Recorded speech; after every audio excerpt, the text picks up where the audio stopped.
nikmatnya hijrahnya Nabi Muhammad SAW. Semua orang merasakan. Antum kalau ke Madinah bisa merasakan hal itu. Yang di Indonesia pun bisa merasakan hal itu. Tapi yang kedua. Dua, pada permulaan ayat ini mengandung celaan. Sufyan bin Uyainah rahimahullah menyebutkan Abu Bakar tidak termasuk orang yang dicela pada firman Allah illa tansuruh. Nah, bukan celaan ya. Ayat ini teguran. Itab itu ya lebih mungkin teguran. Ayat ini di awalnya mengandung teguran. Sufyan bin Uyainah mengatakan, apa kata Sufyan? Abu Bakar tidak termasuk orang yang dicela pada firman Allah ini. Illa tansuruh. Abu Bakar termasuk yang menolongnya. Ketika bicara orang-orang tidak menolong Nabi SAW, tidak memenangkan Nabi SAW, Abu Bakar tidak termasuk karena dia ada di situ bersama Nabi SAW. Bahkan dia yang membela Nabi SAW dari awal. Abu Bakar yang mempersiapkan perlengkapan untuk hijrah. Hijrahnya dia dan hijrahnya Rasulullah SAW. Maka Abu Bakar tidak termasuk yang tercela, tidak termasuk yang ditegur, karena dia termasuk yang menolong Nabi SAW. Nah, yang ketiga. Tiga, kemenangan ada dua. Pertama, kemenangan orang Islam ketika menginginkan musuhnya, yaitu dengan mewujudkan impian dan kehendak mereka atas musuh-musuh mereka. Kedua, kemenangan orang lemah yang diincar oleh orang kuat yang jahat. Maka Allah menolongnya dengan menolak orang jahat tersebut. Barangkali ini adalah kemenangan yang paling bermanfaat dari dua kemenangan tersebut. Kemenangan yang diberikan oleh Allah kepada Rasulnya Shallallahu Alaihi Wasallam ketika hijrah berdua adalah termasuk kemenangan dari jenis ini.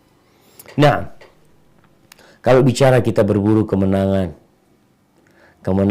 umat Islam nih. Yang pertama ada kemenangan di mana umat Islam bisa mengalahkan musuhnya.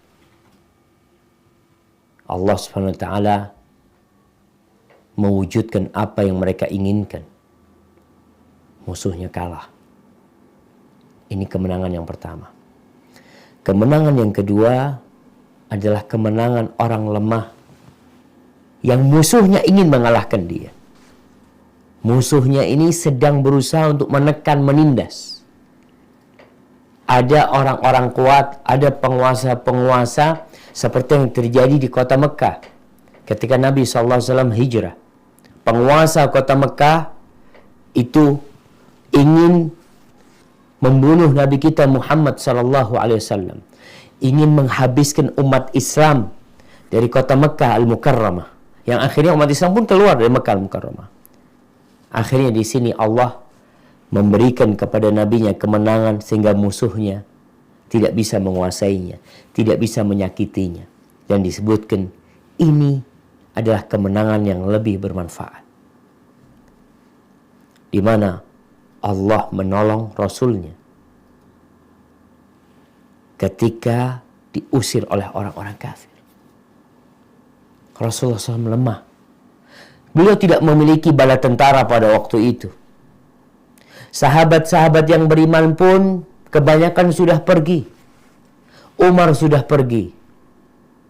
Hamzah sudah pergi. Bilal sudah pergi. Yang ada siapa? Abu Bakar Siddiq radhiyallahu ta'ala anhu. Di sini Allah memenangkan. Jadi jamaah, bicara kemenangan, maka tolong pahami kemenangan itu ada kemenangan yang semu dan ada kemenangan yang abadi. Karena sekarang orang ya di tahun politik ini bicara kemenangan partai. Kalau paslon ini menang berbahaya, kalau paslon ini menang insya Allah akan makmur. Umpamanya seperti itu. Dan sebaliknya mereka berkata dan berwacana. Tapi bicara kemenangan yang abadi tatkala Allah memenangkan kita yang lemah di atas orang-orang yang zalim. Di atas orang-orang yang berbuat nista, yang berbuat semena-mena. Kemudian kemenangan ini harus mengantarkan kepada keabadian di surga Allah Subhanahu wa taala.